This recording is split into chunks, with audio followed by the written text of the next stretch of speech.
bilang pagselebrar po ng Responsible Awareness Month ngayong Nobyembre 2023, magbibigay po tayo ng tips upang hindi masayang ang kanin. Una, magsaing lang ng dapat maubos. Kung may mga kasama po tayo sa bahay na andoon sa labas kumakain, tanungin po natin sila para po hindi na natin sila masama sa pagsaing. At kung meron din naman tayong mga alagang hayop tulad ng pusa na kumakain ng kanin, isama na lang din natin sila sa pagsaing po para isa na lang. Pangalawa, kung may tira pa tayong kanin, huwag natin itapon. Pwede mo itong gawing fried rice. Lagyan mo ng carrots, ng bawang, sibuyas, itlog, at igisa mo.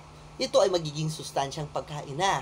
At kung ayaw mo doon, pwede namang mix recipe tayo. Gawin nating lugaw.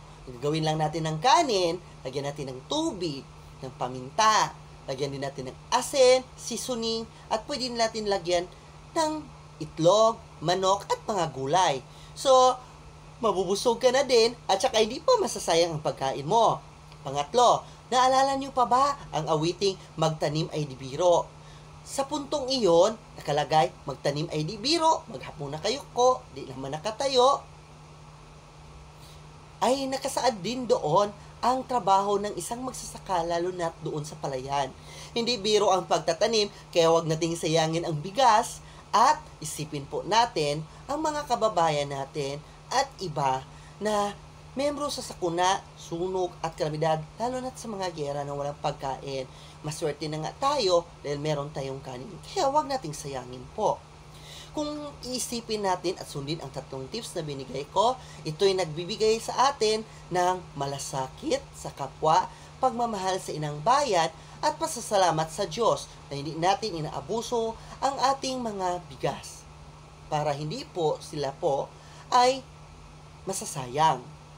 Isipin po natin na ang Pilipinas po ay ating minamahal.